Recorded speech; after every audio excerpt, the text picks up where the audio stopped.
Okay, a very, very good evening to you all and welcome to today's session. We'll be looking at Module 4 of our CCNA 1 Introduction to Network Training class. And in Module 3, we were able to look at the different reference model. We understand about the OSI reference model and the TCP/IP reference model. Now, in the OSI model, we have about 7 layers. In the TCP/IP, we have about 4 layers. We understand that both the TCP/IP and the OSI reference models are both talking about the same thing. They are explaining communication over the network, and they're explaining what happens when there is a communication between a sender and the receiver. Now, in the OSI model, there are 7 layers, as we said earlier, and layer 1 of the OSI model is the physical layer, and that is the layer that we will be looking at today. We'll be looking at the physical layer. And in that layer, we'll be looking at the purpose of this particular physical layer. We'll also be looking at the characteristics of that layer. We'll look at copper cabling, UTP cabling, fiber optic cabling, and wireless media. Now, it is part of this class that we're supposed to look at, what do we call it? We're supposed to look at crimping process. But I will just explain it since this is a virtual class. I will explain how that happens and the color combination. And then from there, we'll be able to see if we have an opportunity, then we'll look at the practical class. So let's look at the purpose. Before network communication can occur, physical connection to a local network must be established. This connection could be wired or wireless, depending on the setup of the network. This generally applies whether you are considering a corporate office or a home network. A network interface card actually connects the device to the network. And then some devices may just have one network interface card, while others may have multiple network interface cards. That is, some may have just wired, some may have just wireless, but others may have both wired and wireless. But not all physical connections offer the same level of performance. So we are saying that the physical layer deals with how the device connects to the network media. Okay, whether it is a desktop or a laptop, there is a connection to the network media. And the network connection could be either a copper cable or wireless or optical cable, as the case may be. So the physical layer transports bits across the network. Why do we say that? In the OSI model, we said that from the application layer down to the presentation, the session layer, the PDU is called data. Okay, it's called data. Now, in the transport layer, the PDU is called a segment.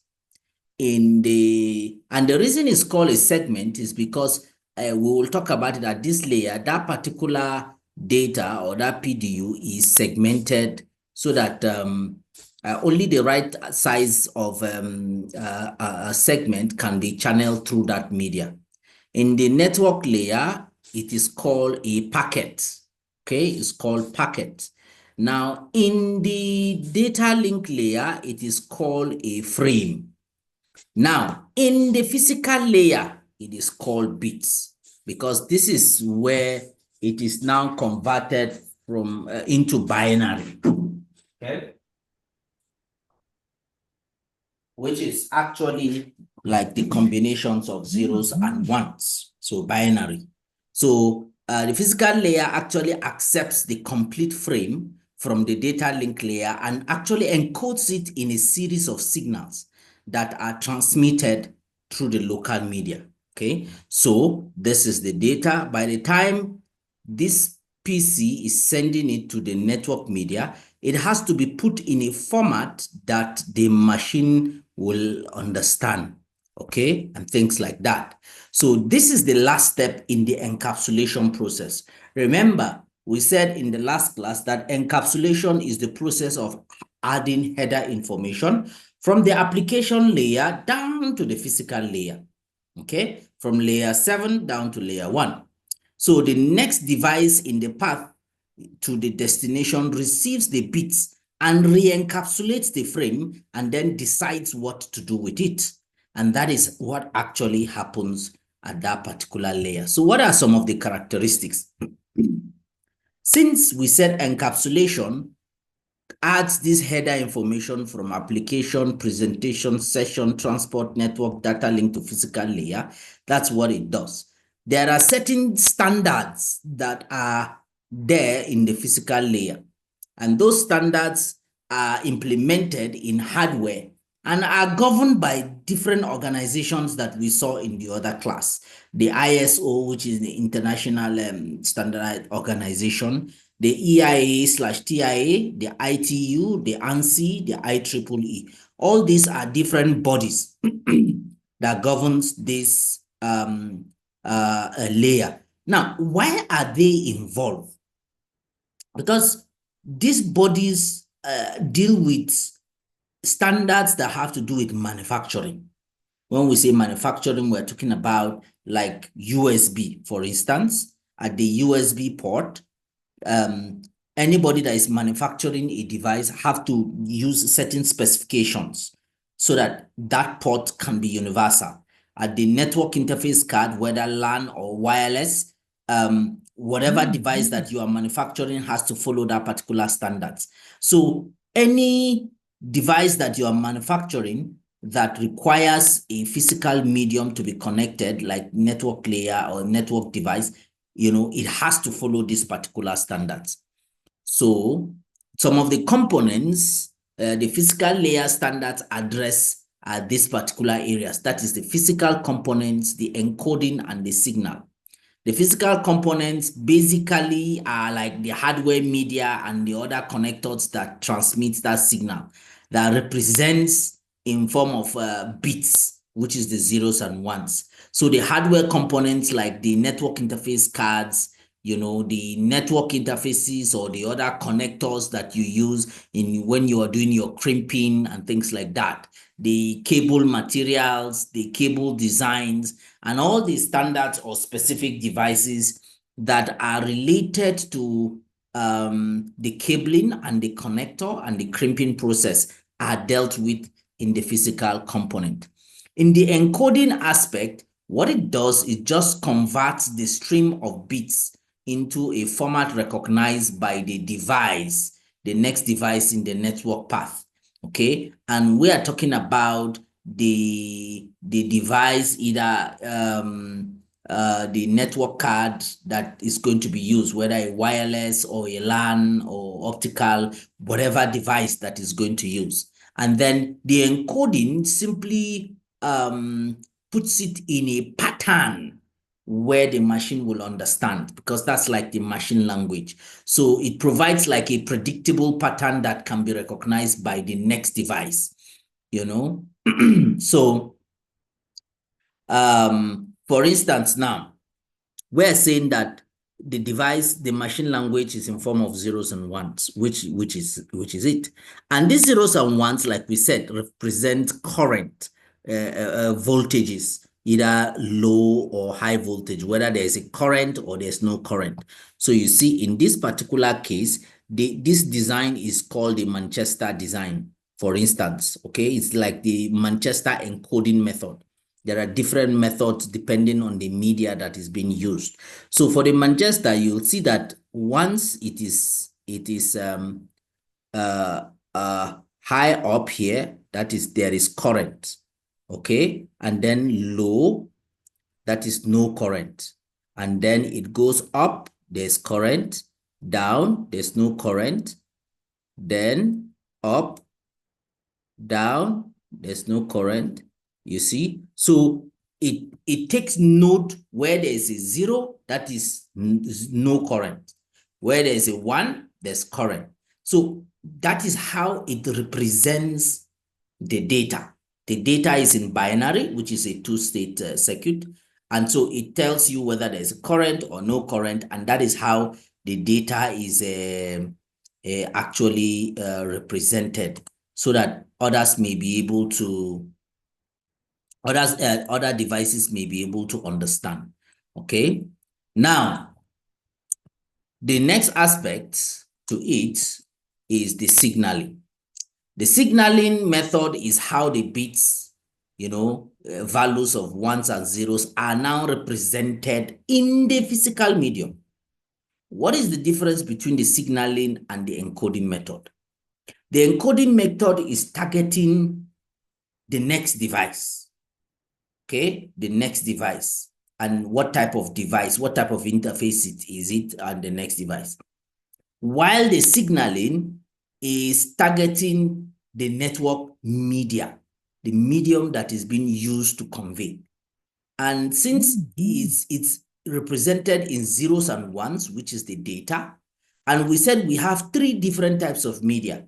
We have the copper media, which is like electrical in form. That's how the data is conveyed. We have the optical media, and the data is conveyed in pulses of light. And then we have the wireless medium, which the data is presented in electromagnetic waves.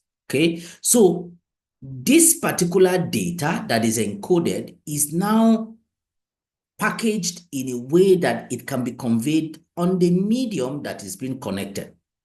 And so if it is an electrical media, this is like a copper media, this is how the data will be encoded.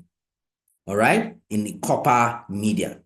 If it is optical media, like fiber optics and things like that, it uses pulses of light. This is how it does it. All right, so where the light is very light, it's like, that's the zeros. And then where it's thick, that's the ones and things like that. So like the pulses of light, it presents it in that particular pattern. And then if it is in wireless, the data is in wireless mode, it uses one of these microwave signals, okay? Either the digital signal, the AM frequency, depending on which one is being used, okay? So the medium that is being used, the signal will now be packaged in that particular method. Now, once the data is packaged in that particular method as it enters into the medium, that medium has a capacity. The capacity is like the bandwidth. So the bandwidth is the capacity at which a medium can carry data. For instance, if I have a pipe here, this pipe, between here, this diameter, let's say 2 meter, 2M. And then I have another pipe here with a diameter of 4M. You will see that between pipe A and pipe B, if you are to push water to the maximum capacity, you will see that pipe B would be able to carry water as twice the size of pipe A. Why? Because of the size of this particular pipe. It's like a road network. You have maybe a road that there is 1 lane, there's the one that there is 2 lane, and there's the one that is quadruple lane. The 1 lane tells you the maximum capacity of vehicles that can carry per second. The one with double lane tells you the same, and it tells you that it can carry twice as much as the first one. The one with the quadruple lane tells you that it can carry like 4 times the first one. So bandwidth is the carrying capacity of that medium. So if you are using a copper medium or an optical medium, which is fiber, or wireless, the capacity at which each one of them can carry data varies. So digital bandwidth measures the actual amount of data that can actually flow from one place to another in a given amount of time. So how many bits can be transmitted in a second is the question. That is for each of these medium. So physical media properties, current technologies and the laws of physics play a very key role when it comes to determining the available bandwidth that a medium can actually convey data. Okay. But this bandwidth can be represented and measured in certain ways. All right, in certain ways. And the lowest unit of measurement is in bits per second. Bits per second. All right, that's how it's been measured.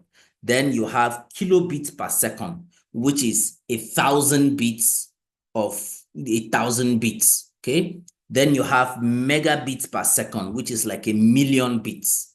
All right. Gigabit per second, which is like 1,000,000,000 bits. And then terabits per second, which is like 1,000,000,000,000 bits per second and things like that. So if you want to measure bandwidth, you say, maybe it's 10 Mbps, 20 Mbps, 50 Mbps. You see, it's measured in megabits per second.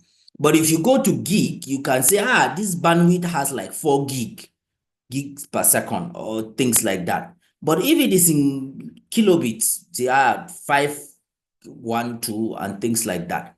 So this is how you measure the bandwidth. And that bandwidth is actually the measurement on the size of the medium that has been provided for you to push data.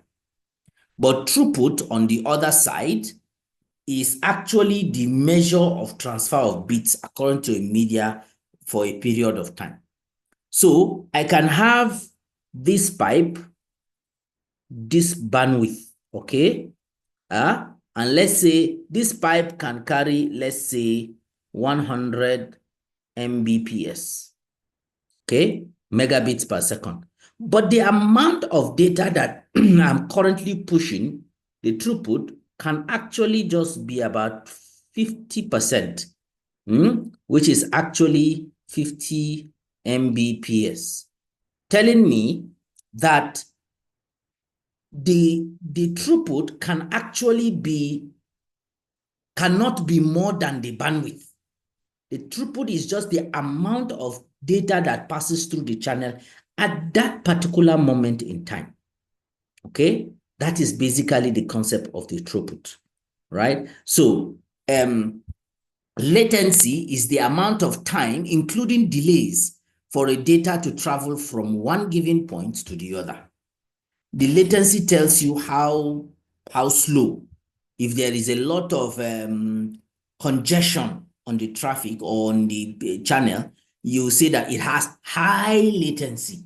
The high latency is trying to tell you, there's so much delay, so it's going to be slow. All right. Now, good put is the measure of usable data transfer over a period of time. Good put is actually your throughput, minus your traffic overhead. Your traffic overhead is what gives you your latency, the congestion on the data, the noise on the channel, and things like that. So it all contributes to your latency. So if you remove all those overhead, your good put is you will get your good put out of your throughput. Okay. Copper cabling. The characteristics of copper cabling is that copper cabling is the most common type of cable used in network today. Sometimes you hear they say Cat5, Cat6, Cat6E, Cat7, and things like that. That's what it means. It is inexpensive, easy to install, and has low resistance to electrical current flow. But it has a limitation. It does not go longer than 100 meters. The longer the electrical signals have to travel, the weaker the signal gets. So if you are laying a particular network cable and it's a copper cable, once you reach like 90 meters, it is good to re-terminate and put in a repeater to re-amplify the signal as you go on. If not, you will have a loss of data. So the electrical signal is susceptible to interference from two sources, which can distort or corrupt the data signal. One is the electromagnetic wave or interference. The other one is radio frequency interference, all right, or crosstalk. And that is why whenever if you are laying network cable, you don't put it together with an electrical cable, because the electrical cable will generate electromagnetic waves around it, and then it will be able to affect your data as it passes through, the quality of data as it passes through your channel, your network medium. Okay, so to mitigate that, you have to adhere strictly to the cable length limits with will mitigate the attenuation problem. So if you are moving more than 100 meters, put a switch or put a repeater and then continue if it is a copper cable. And some kinds of copper cables actually mitigate EMI and RFI by using metallic shielding and grounding. There are types of the copper cable. There's what we call UTP, unshielded twisted pair. We're going to see it soon. And then there's what they call STP, which is the shielded twisted pair. So the STP type of the cable comes up with a particular foil, metallic foil. And that metallic foil sometimes it guards against that EMI interference. So even if you lay it next to the network cable, the power cable, there will be no much problem. So some kinds of copper cable also mitigate crosstalk by twisting opposite circuit pair wires together. So this is the example. Okay, so you see, this is like what they call the unshielded twisted pair. You see from the outer jacket, which is the blue one, then you have the cable. The cable comes in 4 pairs. All right. Then you have the other one, which is the shielded twisted pair. And you see that it has a foil. That's that foil that protects it. Okay, so it protects it from EMI and things like that. So we call it the shielded twisted pair. Okay, then you have another one called the coaxial cable. It also has the foil, but mostly the coaxial cable, if you see, it comes in the copper cable thick like this. It is used like when you want to use your DSTV, or you want to use a VSAT, or you want to connect like one of your outdoor devices and things like that. That's where you use your coaxial cable. But you see, for the UTP and the STP, you use them like for indoor cables and things like that. And there's even the ones that they use for outdoor as well. Okay. Now, how do you now configure your cabling? UTP is the most common networking media, and you terminate it over a particular connector called the RJ45 jack. The RJ stands for registered jack. Okay, so it's a device that you use to put on these particular network cables that helps you to work. And so the outer jacket, which is this guy here, protects the copper wires from physical damage, right? This outer jacket here, that's what it does. Then the twisted pair, if you look at it, they are in pair, 4 different colors. This is the orange, the green, the blue, and the brown. Yeah, so it's like 4 different colors. But if you look at the colors carefully, you see under the orange, there is a husband and wife. You see the husband is thick, the wife is white, orange. You see on the green, there's a husband and wife. The husband is thick, the wife is the white green. On the blue, there's husband and wife. The husband is thick and the wife is the white green. The brown has husband and wife, is thick and then the white green. So you see, very, very easy. So if you know that, if you are able to remember that there are 4 colors, and these colors comes in husband and wife, they are pairs. That's why they're called twisted pair, and they protect from signal interference. Okay, so the colored-coded plastic installation wires isolate the wires from each other and identifies each pair. Now, if you want to crimp these cables, there are just some few rules you need to understand. The first rule you need to know is called ladies first. Ladies first. When we say ladies first, what do we mean?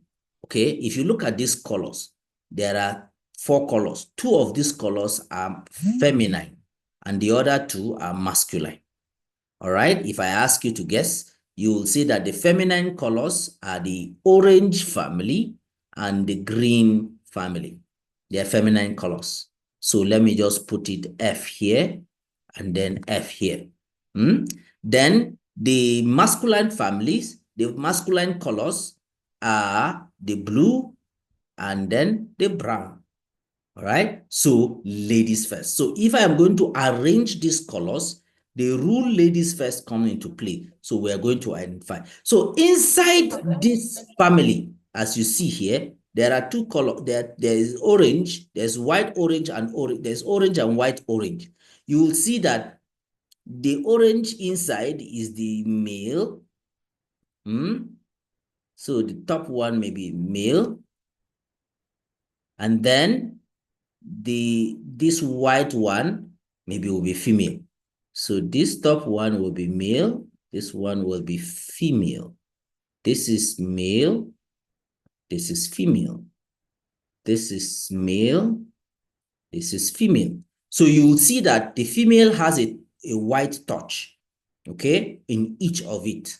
So now that we have identified male, female, male, female, male, female, from the 4 group of colors, we have the orange family, the green family are female, general females. And then the blue family and the, what do they call it? The brown family are general males. Now, if that is the case, in each of the family, there is a husband and wife, husband and wife, husband and wife. Who is the husband in the orange family? Is the orange. And then the wife is the white orange. How about the green? The green is the husband, the wife is the white green. The blue, the same thing, and the same thing with the family. So we have rule number 1, ladies first. The second rule we are going to look at, there will be brown families always comes last. Brown family always comes last. If you are going to arrange it, this family, as you see them like this, they are always the last color that you're going to put. Then, the next rule is there will be intermarriage. Intermarriage. Yoruba man will marry Igbo woman. Hausa woman will marry which one now? Delta man. There will be intermarriage. So if we understand this concept, we have finished it. Now, in the cable termination, I'm going to explain to you. Let me see if I have it here. All right. In the cable termination, let me see whether I put it here. Is it here? All right. Yes. In the cable termination, there is what we call straight through and there's what we call crossover. Look at it here. There's what we call straight through and there's what we call crossover. Now, what is the difference between straight through and crossover? And then we will come to the cable arrangement. In straight through, what we are saying is that straight through cable connects unlike devices. Just note that straight through connects unlike devices. And then crossover connects like devices. What are like devices? Maybe a host to a host is a like device. A switch to a switch is a like device. A router to a router is a like device. A straight through connects unlike devices, maybe a host to a switch or a host to a router or a router to a switch. They are all unlike devices. So you will configure a straight through. Now, how do you know a cable is a straight through or a cable is a crossover? It's very simple.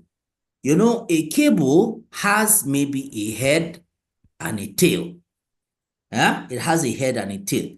So there is, in the cable termination, there's what we call type A. If you look at here, there is an alphabet A at the end.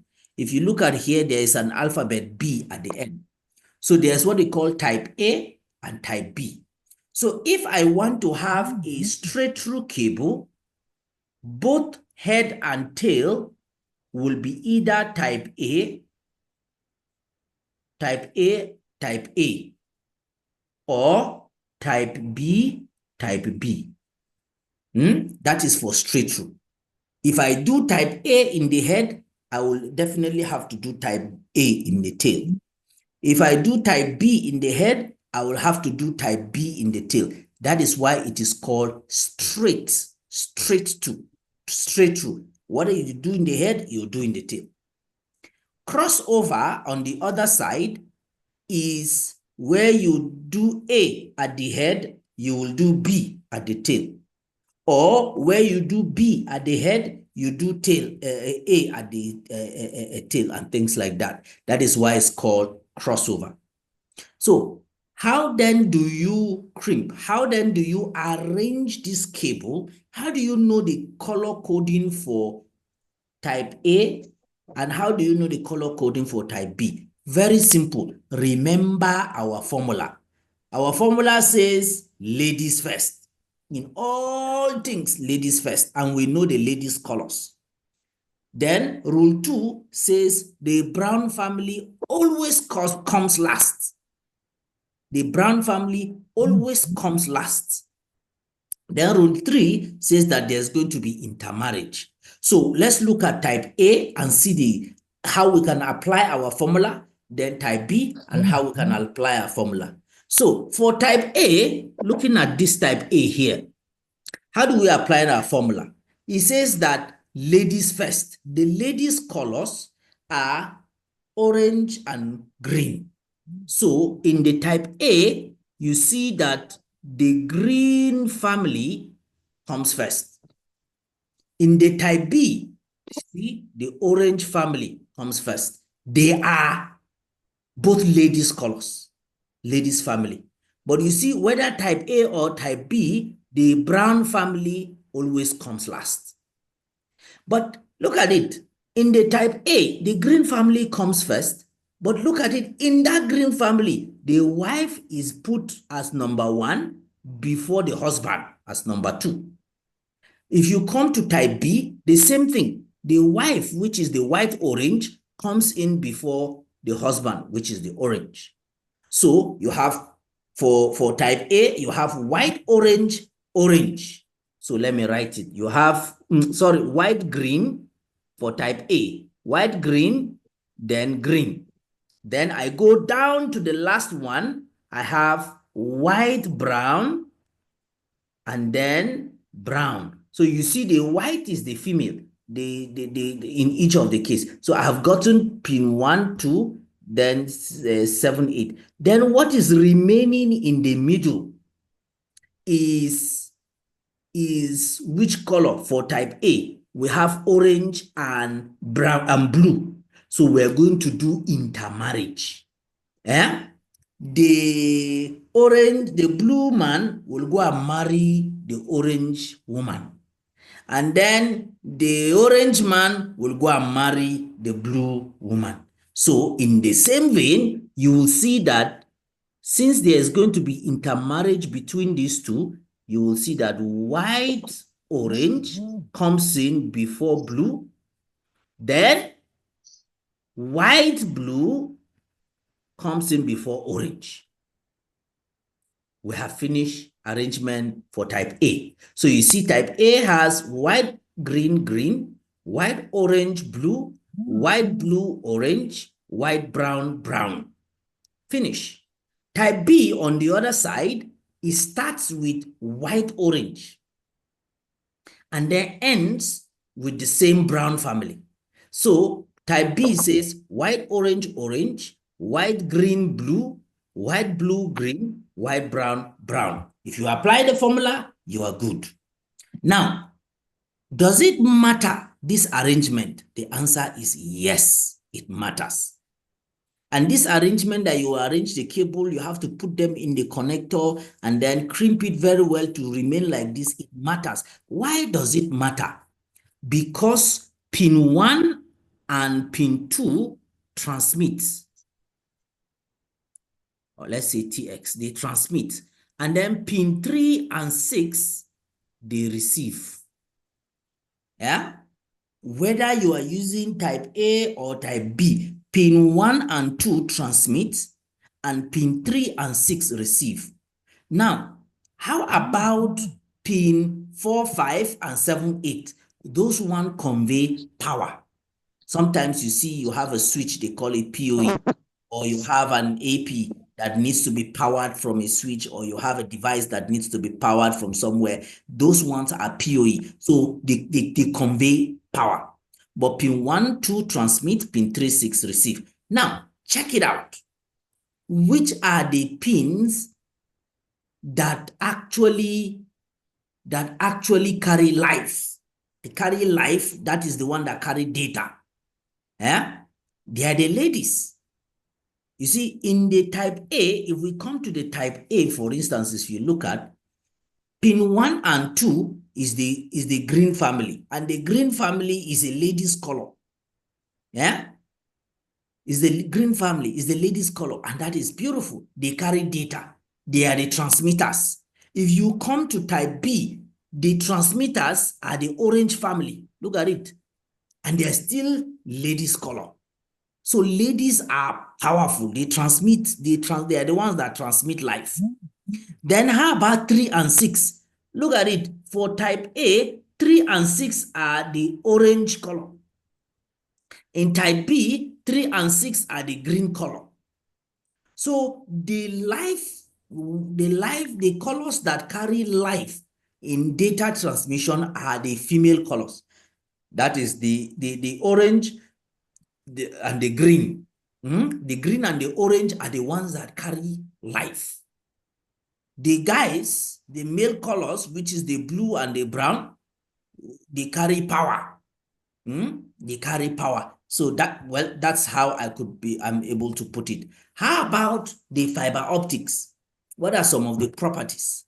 Not as common as the UTP because of the expense involved, and they are ideal for some networking scenarios. They transmit data over long distances at higher bandwidth than other networking media, which is very true.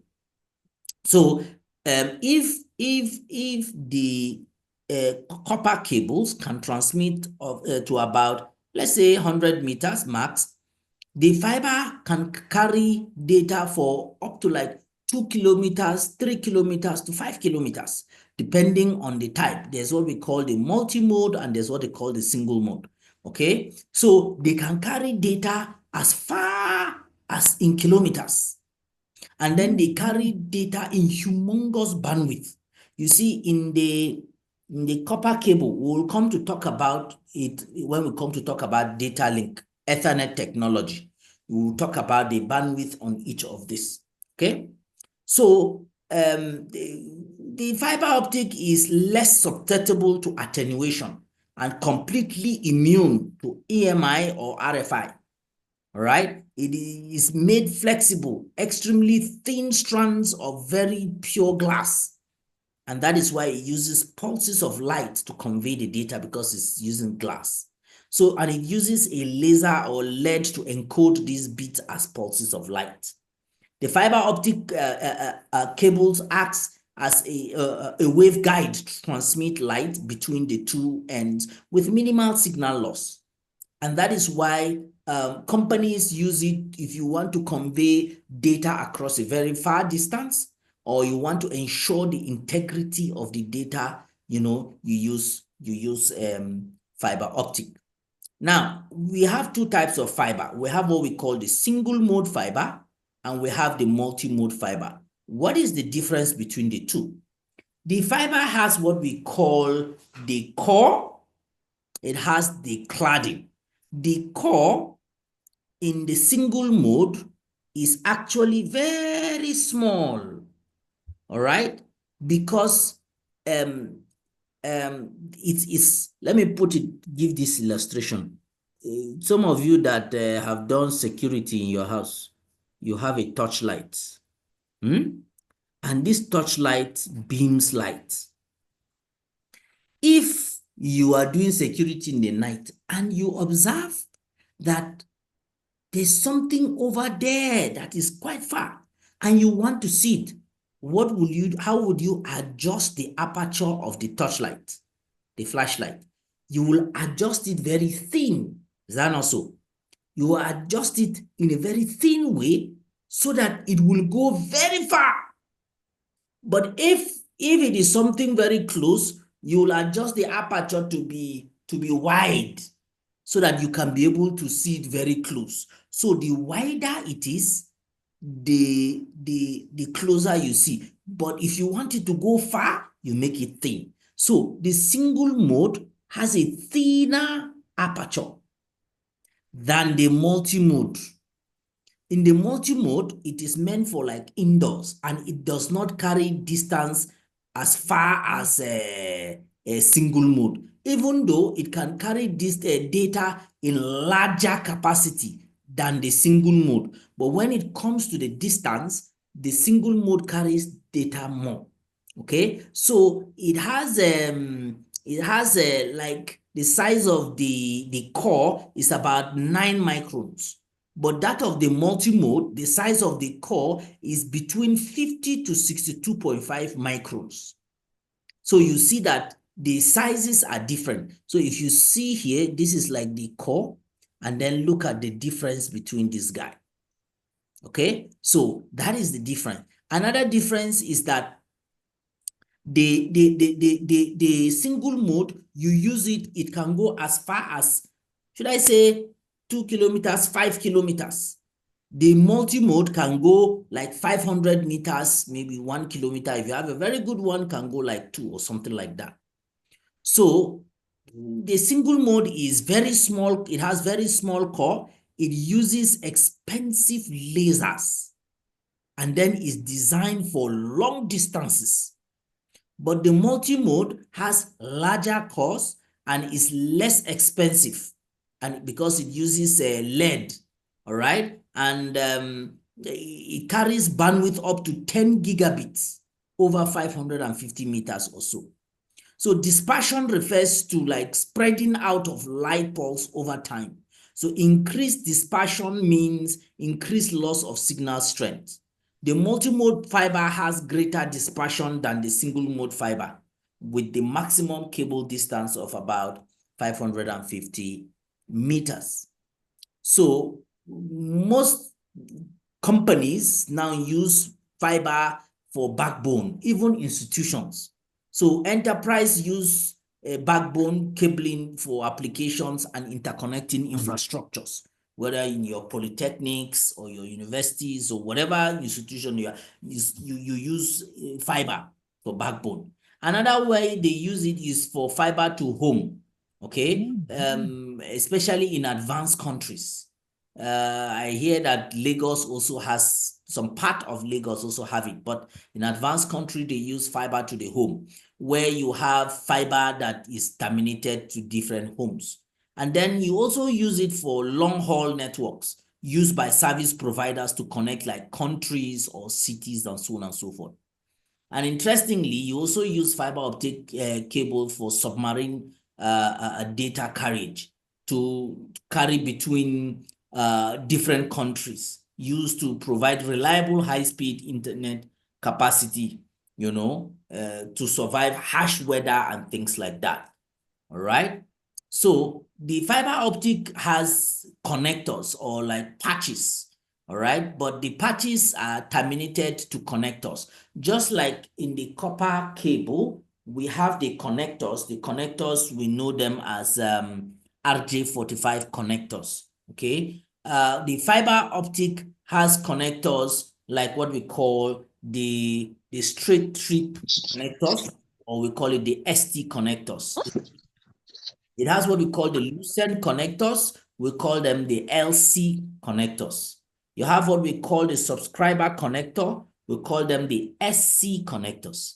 And then you have the duplex multi-mode connectors. We call it also part of the LC connector. The difference between this LC connector and this is that this one is simplex connectors. It carries just one traffic mode, okay? One directional. But this multi-mode duplex carries bidirectional.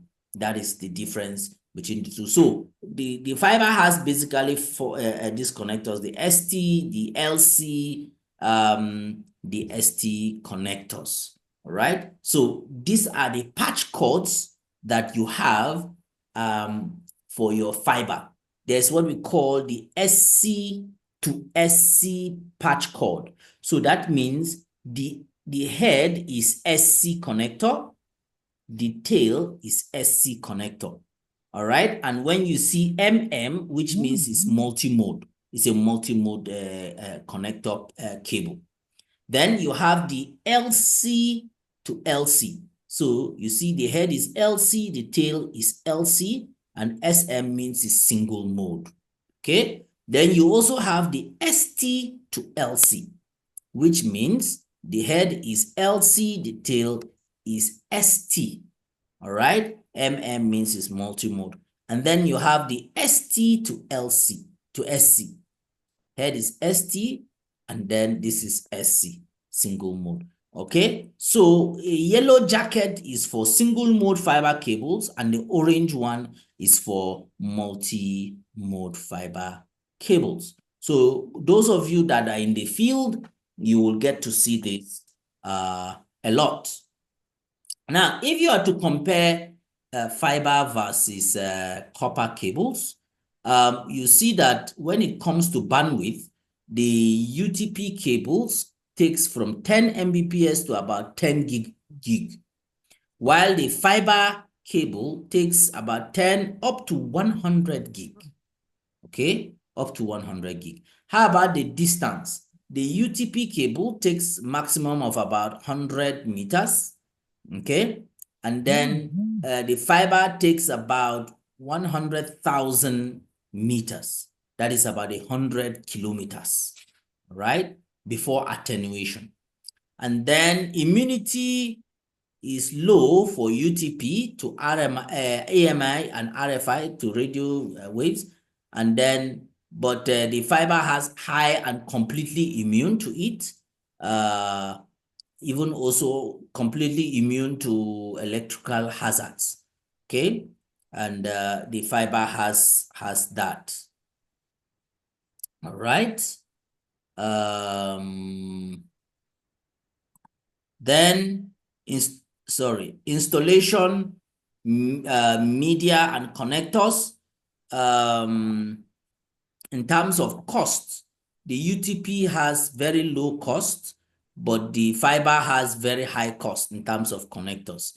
Installation skills, the UTP needs just low installation skills.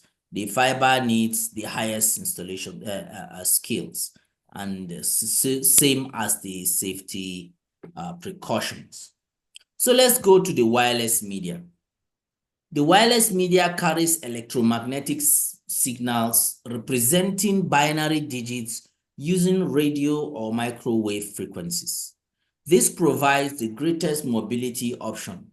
Wireless connection numbers continues to increase.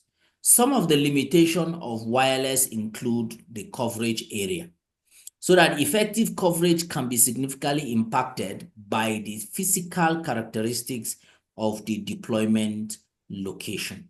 Interferences, like the wireless is susceptible to interferences and can be disrupted by many common devices. Okay, security, the wireless communication coverage requires no access to physical strand of media. so anyone can gain access to the transmission. When it comes to shared medium, wireless LAN operates in half duplex, which means that only one device can send or receive at a time. Many users accessing the wireless simultaneously result in reduced bandwidth for each user, right? And then we have different types of wireless media. All right. And we have what we call the Wi-Fi, which is the wireless fidelity, and is mostly used for LAN technology, wireless LAN technology. All right. Then you have the Bluetooth, which is mostly used for your personal area network. That's like here. And then you have the WiMAX. Okay. You have the WiMAX. Okay, you have the WiMAX, and the WiMAX is also used as a point-to-point technology to provide broadband access. Then you have the ZigBee, which is a low data rate, low power consumption communication, primarily for IoT, all right, for Internet of Things applications. That is the one for the wireless medium that we know. In general, a wireless LAN requires the following devices. One, access point, a wireless access point. And the wireless access point concentrates signals from users and connects to the existing copper-based network infrastructure. Okay. Then the wireless NIC adapters, that's the network interface adapter, provides wireless communication capacity to network hosts. And then there are a number of wireless LAN standards. So when purchasing wireless equipment, ensure compatibility and interoperability. So if you are buying an access point to deploy somewhere, you have to now look at the standards that is there and ensure that it's going to work with the devices that you have in that area. So network administrators must learn to develop and apply stringent security policies and processes to protect wireless LAN from unauthorized access and damage. Because of their vulnerabilities, that is like an extra work. So that is that for that on module 4. So we will quickly do the packet tracer that is connected to it. So just a minute, let me share it, then we'll be good.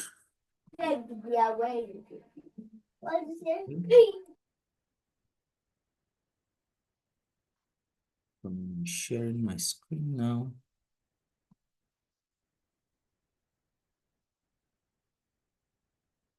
Okay, or let me do it this way.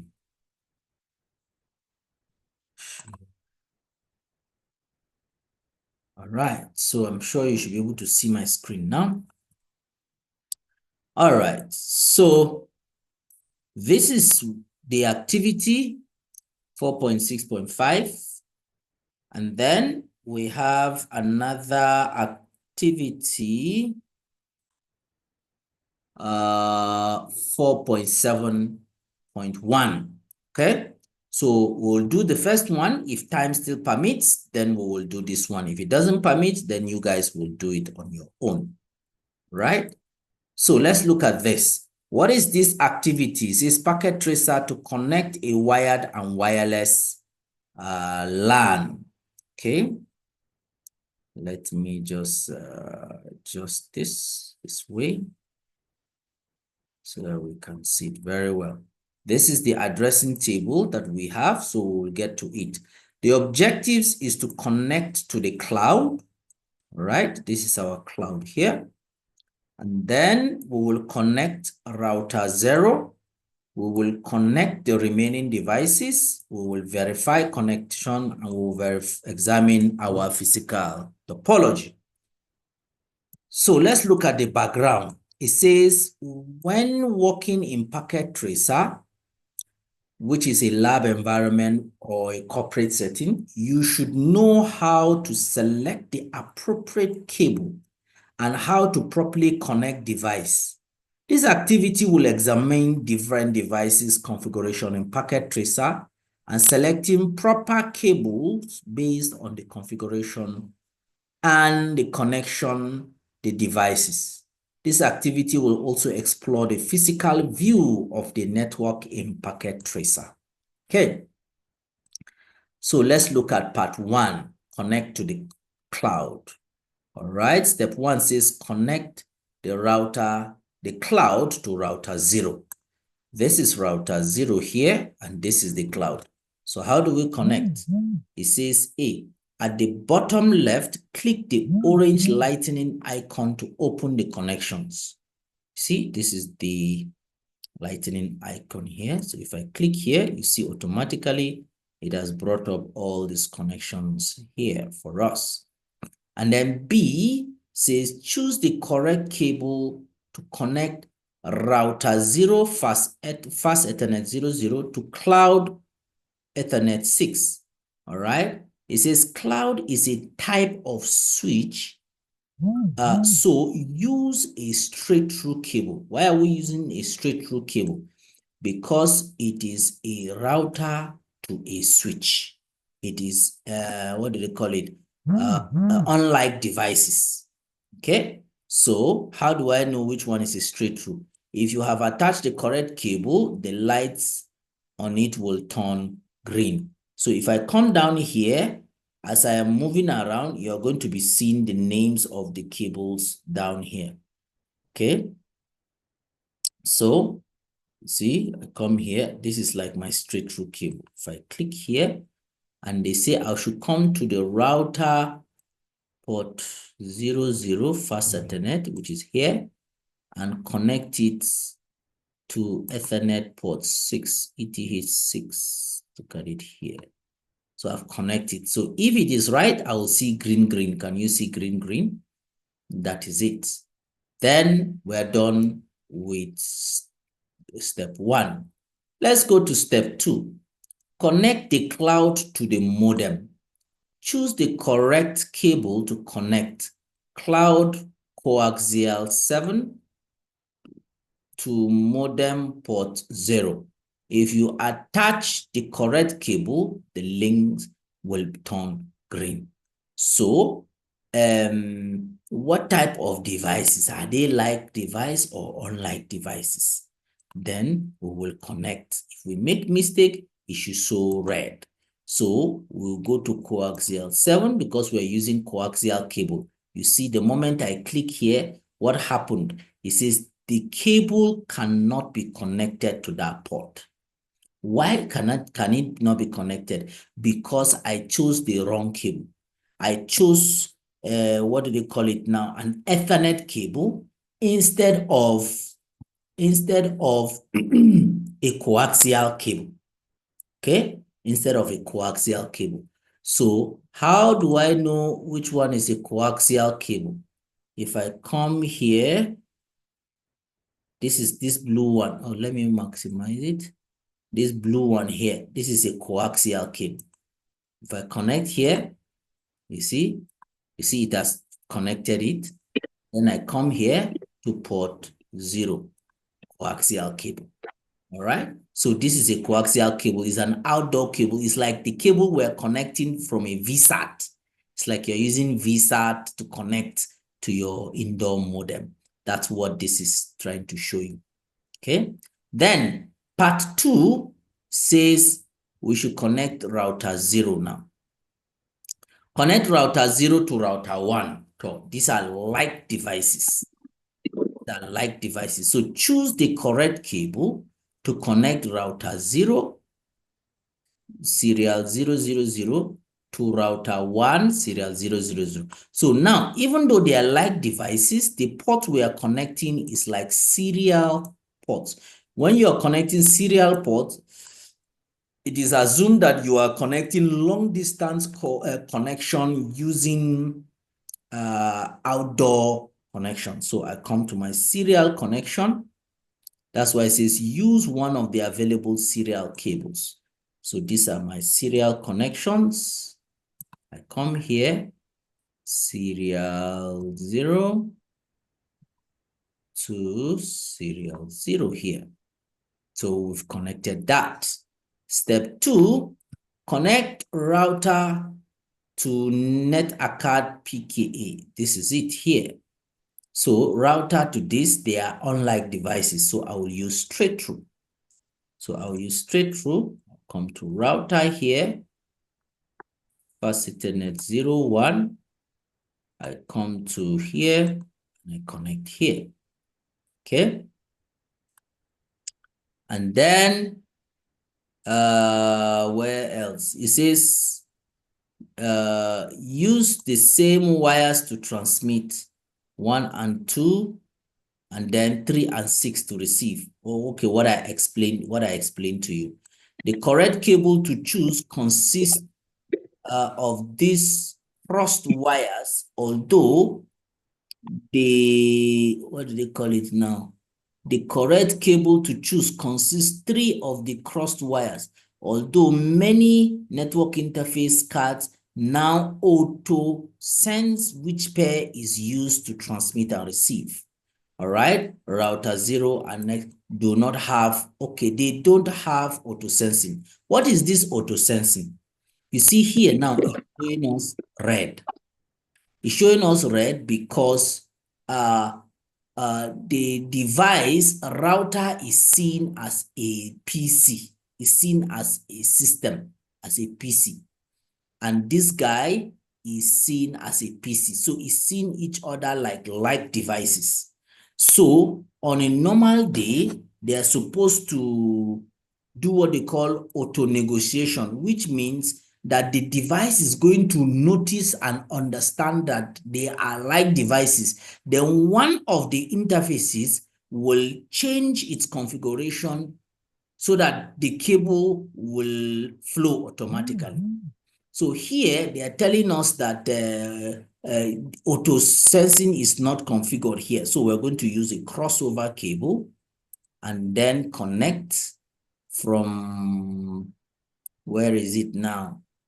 FA01 to this port here. So we're using a crossover instead of a straight through. And so the router is seen as a PC, according to this. Then step 3, connect router 0 to the configuration terminal. Router 0, which is this guy, this is the configuration terminal to this PC. So choose the correct cable, which is the console cable. Now, console cable is used so that you can do initial configuration on the router or the switch. And this is our console cable here. The console cable, and then RS232. So you connect console cable, all right? Okay, then part 3 says that connect the remaining devices. Step 1, connect router 1 to switch. Router 1 to switch here. They are unlike devices. So I will use my cable. So router 1 port, what is it? Port 1.0, right? Router 1 fast Ethernet. This one 0/1. Okay, it's not giving me access to that port. So let's follow the instruction. It says choose the correct cable to connect fast Ethernet 0/1 to the switch. If you attach the correct cable, the links will turn green. A few seconds of light, blah, blah, blah, blah, blah. So which ports are there? If we connect, so there's supposed to be a straight through cable.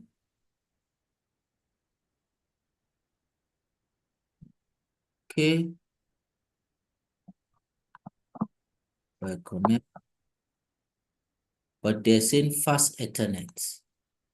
All right. So since it's fast Ethernet, I'm connecting to gigabits. So this is not correct. So let me see. Which cable am I supposed to use? Console cable. Let me see.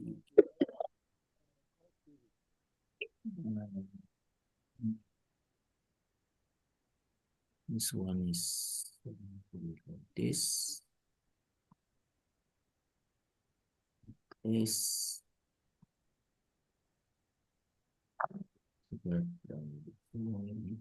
Okay. From your previous lecture, you said they are unlike the device. Yes, they are unlike devices.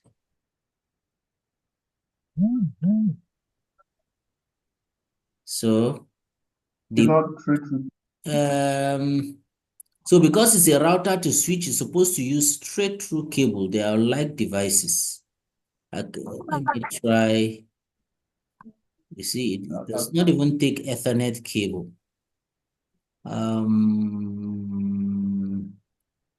Hello, sir. As they are unlike device, I think the straight through not going. Yes, straight through is. Hello, sir. Hello, sir. After the connection, wait for some time. Let's see it with tongue green. Yes. Wait for some time. It looks like it's not even accepting the what do they call it now? No, straight through cable. Let's use straight through. The straight through and wait for some time. It will turn green. Yes. Yes. It has to learn. You know, it's router. They will do some learning. Okay. Yes, exactly. All right. Let me see, because the port looks different. If you look at, they say fast Ethernet F1/0. If I come here, look at it. You see the port here does not look like an Ethernet port. You see, it doesn't look like an Ethernet port. If you come in here, look at it down. It looks like fast Ethernet for the switch. Yes. USB. Fast. Let me try USB. The fast Ethernet. Fast Ethernet? No. Yes. Fast Ethernet 0 to 1. Yes. Fast Ethernet. Okay, Abi is full. Let me try this fast Ethernet. phone line and see. It's not for the router. For the router, it will be the connection from the switch, fast Ethernet. That's what I'm saying. Yeah, it will go from the switch, but for the router, it will not accept. Let me see. So I want to just sample the cables and see which cable will actually go. The straight cable, sir. Straight cable. The straight cable. Yes, I tried the straight cable. The straight is giving out telephone line. It's a fiber. This, let me see. Fast Ethernet for both. You see, it's the fiber here. Look at the port here. This connection here is talking about, look at this port here. This port here is the fiber port. Yeah, on a normal day, I can use fast Ethernet to connect straight through. Yes, for both. But for this activity, I see it required, is the interface that confused me. Okay. Yes. If you come down here, let me zoom. Let's zoom into it and see, where is it?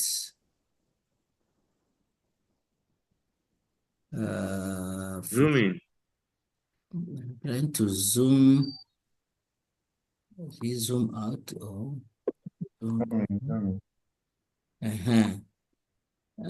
Now, if you observe, it's still too small. I was thinking it can be made zoom bigger, or if you can see it, these are Ethernet ports. Can you see here?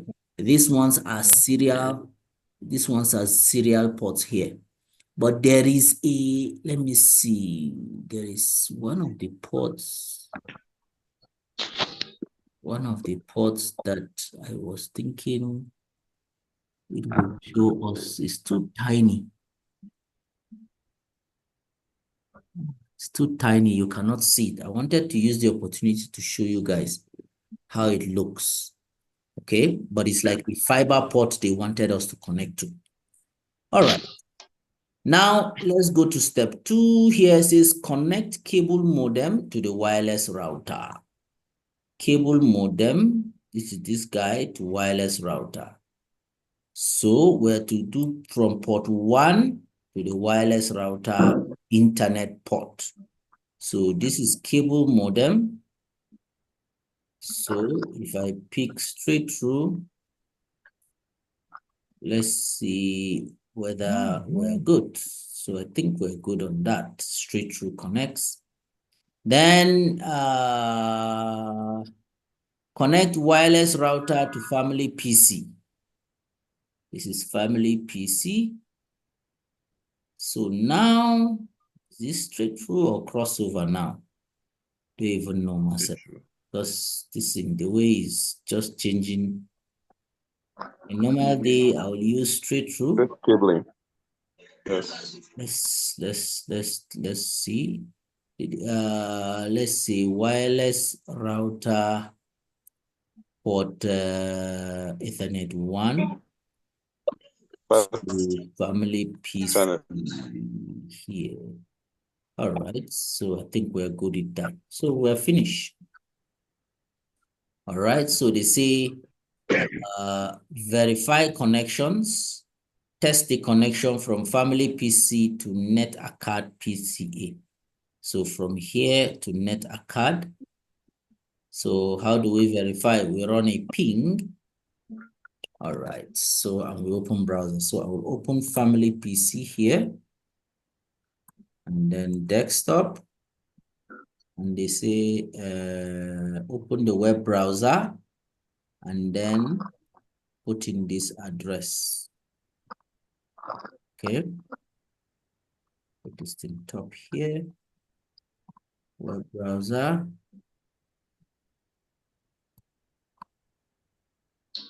And put it in simulation mode so that we can be able to see the behavior.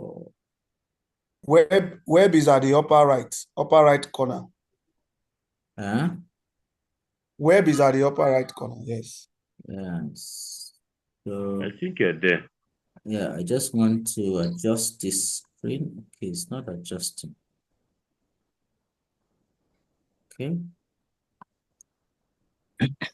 Right, let's see. There is a dot. There is a dot after PKA. Remove that dot. Okay, that's true. Then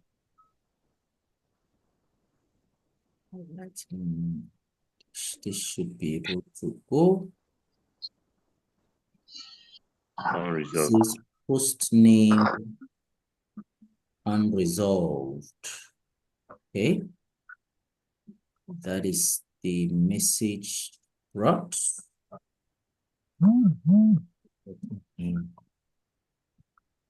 Oh, this is kind of hanging. Maximum number of events are reached, so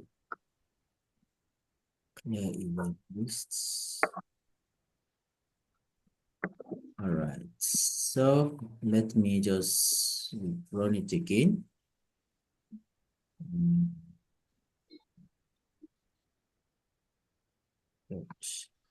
So we'll go to the web browser. We'll copy this. Come in here. Come in here. Browser.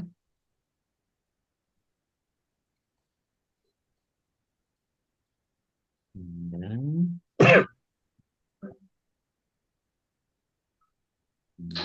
all right, so we have gotten it successful here. That means everything is fine. Then they say ping the switch from host PC. Where's host PC?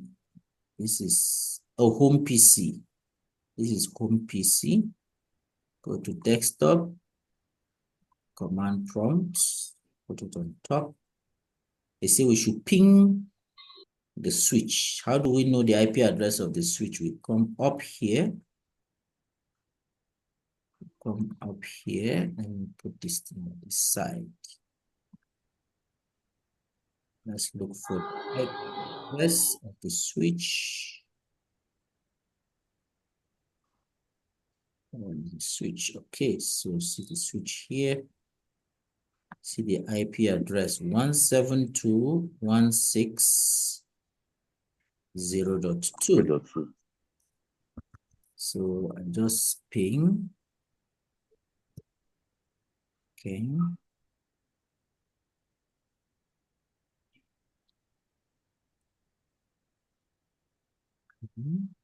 Time out. Okay, so it's replying. So fine. Let me put it on simulation mode.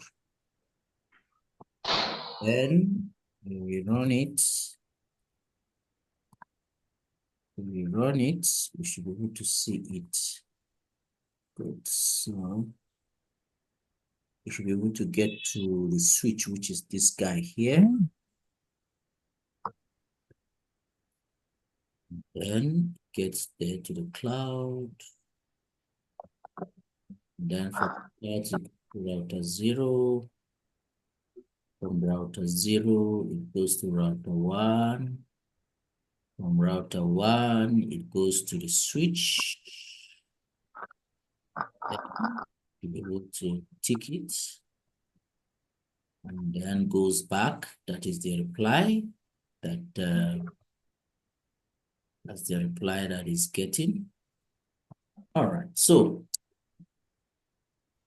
we have successfully completed the activity. So I will take questions. And take questions now. If you want to check this, this is our OSI model that we looked at. Inbound for the outbound and things like that. Let's go back to real time. All right. So this is where we'll draw the curtain for today, unless maybe we have questions. So if you have a question, you will raise your electronic hand. Attendance. Then I will be able to Free attendance. look at it. So, please, I have a question. I'm trying to raise my hand, but I think I couldn't. okay, so I see Olusegun Oriyomi. So while the question is going, I will enable the attendance so that you will be answering and then signing in your attendance. Okay. So just a minute. Let me enable the attendance. So, all right.